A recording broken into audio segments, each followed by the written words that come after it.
Hello student, welcome to my channel. आज के topic में हम डिस्कस करेंगे post transcription modification. Post transcription modification क्या होता है, इसका स्टेप कितने होते हैं, ये कितने स्टेप में कंप्लीट होता है, इसका पूरा प्रोसेस क्या होता है और ये पोस्ट ट्रांसक्रिप्शन मॉडिफिकेशन क्यों होता है। ठीक है, इसको सबको पूरा प्रोसेस को अच्छे से समझने के लिए वीडियो के एंड तक बने रहिए। चलिए हम वीडियो को स्टार्ट करते हैं।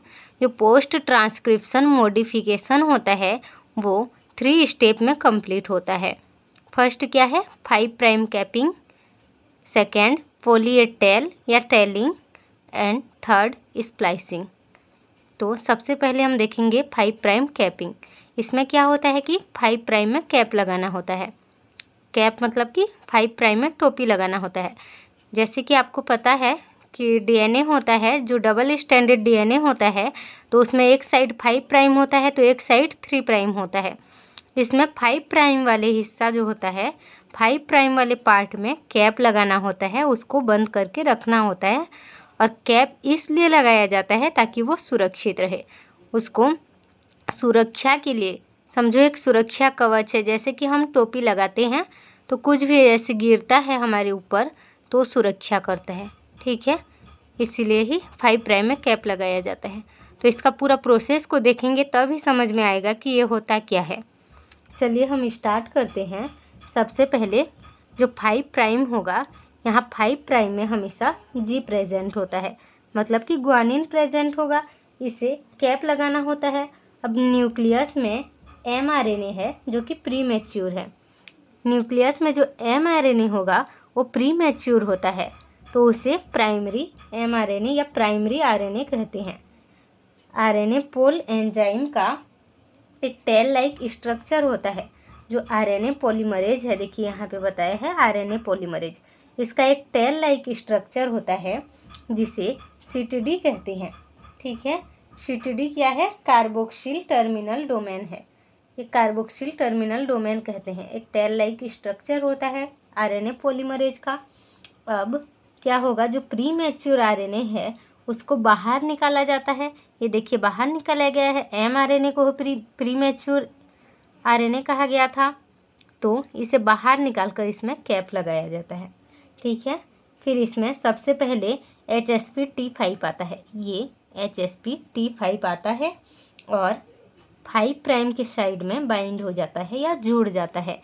5 प्राइम वाले साइड में ये जुड़ जाएगा। ठीक है, अब कैप लगाने के लिए जो एंजाइम रिस्पॉन्सिबल होता है उसे ये HSP-T5 वहाँ लेकर आता है या रिक्रूट करता है, बुलाता है। रिस्पॉन्सिबल फॉर कैपिंग, कैपिंग के लिए जो रिस्पॉन्सिबल एंजाइम होता है उसको एक्टिवेट करता है, उसको बुलाता है। और देखिए क्या होता है कि जैसे ही बुलाता है तो RNA जो ट्राईफास्फेट होता है वो आता है। RNA ट्राईफास्फेट आता है और 5 प्राइम या ग्वानिन में अटैच्ड हो जाता है, जिसे GTP कहते हैं। GTP यहाँ देखिए ट्राईफास्फेट। फिर क्या होगा, अब जो RNA ट्राईफास्फेट है वो ये गामा फास्फेट, यहाँ देखिए पूरा स्ट्रक्चर है, तो ये गामा फास्फेट को लेकर अलग हो जाता है। जैसे ही गामा फास्फेट को लेकर अलग हो जाएगा तो इसका स्ट्रक्चर यहाँ से वो लेकर अलग हो गया, बचा कितना, बस इधर का। तो जो स्ट्रक्चर बनता है उसे GDP कहते हैं। ठीक है, एक फास्फेट अलग हो गया, ट्राईफास्फेट से डाईफास्फेट, GDP बचता है तो उसे GDP कहते हैं। अब दूसरा RNA ट्राईफास्फेट आता है और ये बीटा फास्फेट वाले को लेकर अलग हो जाता है। अब क्योंकि एक ही सब यूनिट बचता है, अल्फा सब यूनिट बचता है, जिसे GMP कहते हैं, मोनोफास्फेट। ठीक है, ग्वानोसिन मोनोफास्फेट कहते हैं। अब देखिए, अब एक और RNA ट्राईफास्फेट अल्फा के साथ अटैच्ड होता है। इसमें 5 प्राइम टू 5 प्राइम बॉन्ड का फॉर्मेशन होता है। अब मिथाइल ग्रुप को लाने के लिए एक एंजाइम आता है जिसे ग्वानिन 7 मिथाइलेज ट्रांसफेरेज सबस्ट्रेट कहते हैं। ग्वानिन 7 मिथाइलेज ट्रांसफेरेज सबस्ट्रेट नामक एंजाइम आता है और मिथाइल को ग्वानिन में ट्रांसफ़र करता है, जो मिथाइल ग्रुप होता है उसे ग्वानिन में ट्रांसफ़र करता है, तो जो 5 प्राइम होता है वो पूरा की पूरा कन्वर्ट हो जाता है। कन्वर्ट हो गया, अब क्या होगा, इसमें फर्स्ट मिथाइलेशन को C0 नाम दिया जाता है। फर्स्ट मिथाइलेशन को C0 कहते हैं, सेकेंड मिथाइलेशन को C1 कहते हैं, थर्ड मिथाइलेशन को C2 कहते हैं और फोर्थ मिथाइलेशन को C3 कहते हैं। ऐसा ही क्योंकि यहाँ मैं बताई थी कि 7th मिथाइलेशन होगा, तो 7th मिथाइलेशन होते तक इसमें C6 बनता है। ठीक है, इतना क्लियर है क्या?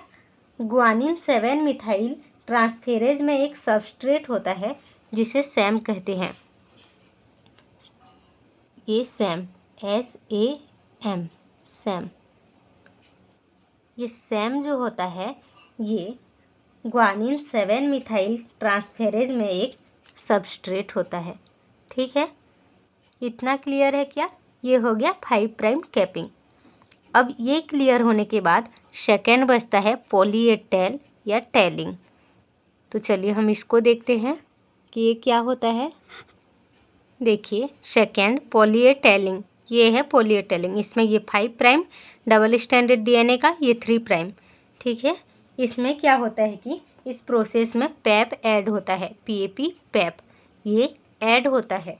और जो इसमें A 5A का सीक्वेंस बनता है, जो कि 250 के बेस में एक सीक्वेंस बनता है।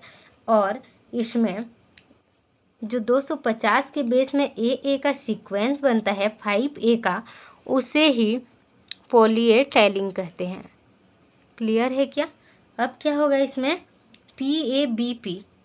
PABP नामक जो एंजाइम आता है जिसे पॉली ए बाइंडिंग प्रोटीन कहते हैं। सॉरी, एक प्रोटीन आता है पॉली ए बाइंडिंग प्रोटीन, यहाँ PABP poly A binding protein नामक जो प्रोटीन आता है वो A और A मतलब एडेनिन और एडेनिन का जो सीक्वेंस होता है उसके बीच के बॉन्ड को स्टेबल करता है। इतना में ही ये जो पॉली ए टेलिंग होता है ये क्लियर होता है। अब देखिए, अब क्या होगा, थर्ड में स्प्लाइसिंग होगा। स्प्लाइसिंग किसे कहते हैं? Removal of intron. इसमें इंट्रॉन को रिमूव करना होगा। तो इंट्रॉन को कैसे रिमूव कर सकते हैं, और वही जो प्रोसेस होगा इंट्रॉन को रिमूव करने का, वही प्रोसेस स्प्लाइसिंग का प्रोसेस होगा। ठीक है, चलिए हम स्टार्ट करते हैं। देखिए, इसमें जो एक्सॉन होगा, एक्सॉन और इंट्रॉन को रिमूव करना है, हटा देना है।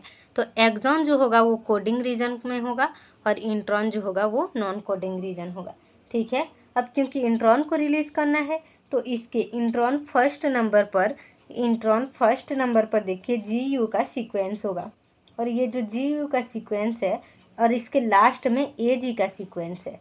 ठीक है, अब क्या होगा, अब सेकेंड नंबर के इंट्रॉन को देखेंगे तो फर्स्ट में AU का सीक्वेंस होगा और सेकेंड में AC का सीक्वेंस होगा। इन दोनों इंट्रॉन को mRNA से हमको रिमूव करना है। तो हम कैसे रिमूव कर सकते हैं, ये देखिए।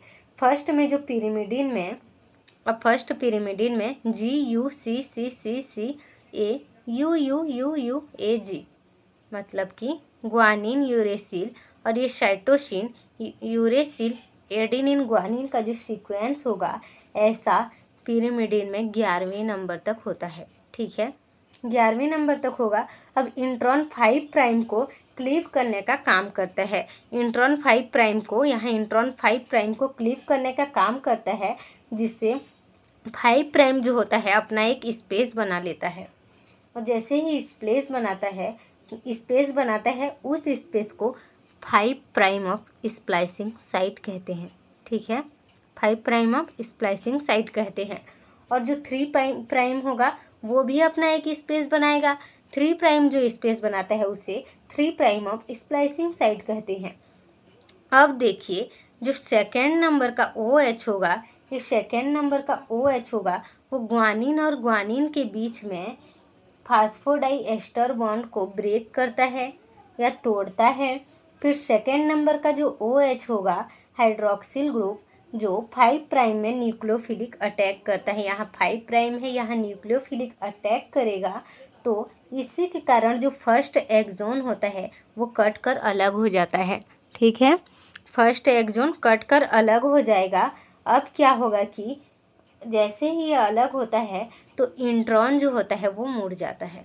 इंट्रॉन मुड़ जाता है और क्या होगा, जैसे ही इंट्रॉन मुड़ता है तो एक्सॉन के जो 3 प्राइम का OH होता है, एक्सॉन के 3 प्राइम का OH होता है वो दूसरे OH के मतलब कि दूसरे एक्सॉन के ग्वानिन और ग्वानिन के बीच फास्फोडाइएस्टर बॉन्ड को ब्रेक करता है।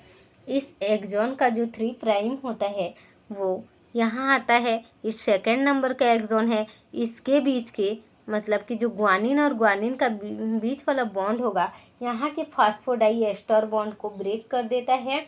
और जैसे ही ये दोनों एक्सॉन कट कर अलग हो जाते हैं तो यूकैरियोटिक जीन में इसे इंटरप्टेड कहते हैं। ठीक है।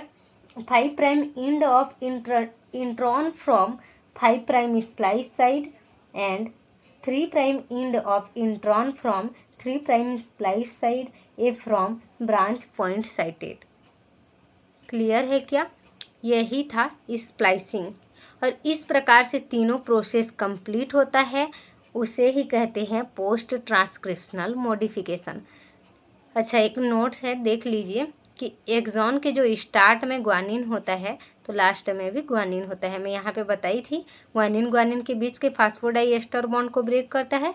और सेकेंड एक्सॉन में भी वही होता है कि ग्वानिन और ग्वानिन के बीच के फास्फोडाइएस्टर बॉन्ड को ब्रेक किया जाता है। इस प्रकार से दोनों एक्सॉन कट कर अलग हो जाते हैं, इंट्रॉन को रिमूवल किया जाता है। ठीक है। इसमें फर्स्ट इंट्रॉन में GU का सीक्वेंस होता है, यहाँ लास्ट में AG का, और सेकेंड में AU का सीक्वेंस होता है, लास्ट में AC का। इतना क्लियर है क्या? इतना में पूरा प्रोसेस कंप्लीट होता है पोस्ट ट्रांसक्रिप्शनल मॉडिफिकेशन का। तो चलिए, वीडियो अगर समझ में आया होगा तो एक लाइक सब्सक्राइब ज़रूर कीजिए। ठीक है। Thank you all of you.